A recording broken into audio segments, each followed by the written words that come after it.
বিচ্ছেদের খবর শুনে কণ্ঠশিল্পী ন্যান্সি শিয়ালের রানী বলে অপমান করলেন। বিপদে পড়লে নাকি কেউ কাউকে ছাড় দেয় না, আর সে যদি শত্রু হয় তাহলে তো কথাই নেই। দিলশাদ নাহার কণা আর ন্যান্সির শত্রুতাটা অনেক পুরনো, কিন্তু কণার জীবনের সবচেয়ে খারাপ সময়ে ন্যান্সি এমন ভাবে অপমান করলেন যা হয়তো মেনে নিতে পারছেন না নেটিজেনরা।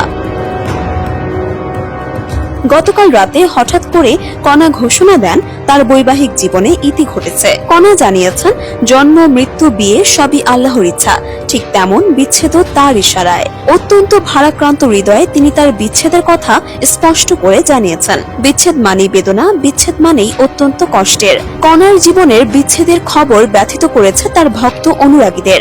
এ সময়ে শোবিজের অনেক তারকাই কণাকে মানসিক সাপোর্ট দিতে দেখা যাচ্ছে, কিন্তু কণ্ঠশিল্পী নাজমুন নাহার ন্যান্সি যেভাবে অপমান করলেন তা কোনোভাবেই কাম্য নয়। সাধারণ ঘটনাগুলোই বলছি।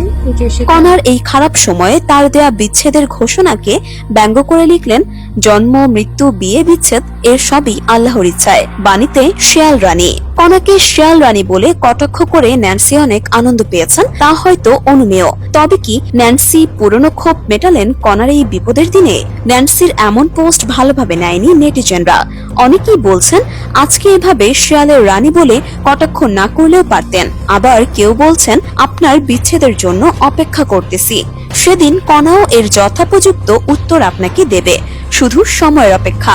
তো ভিউয়ার্স, কণার বিচ্ছেদে ন্যান্সির এরকম ঘটনা আপনি কোন চোখে দেখছেন তা অবশ্যই কমেন্ট করে জানাতে ভুলবেন না।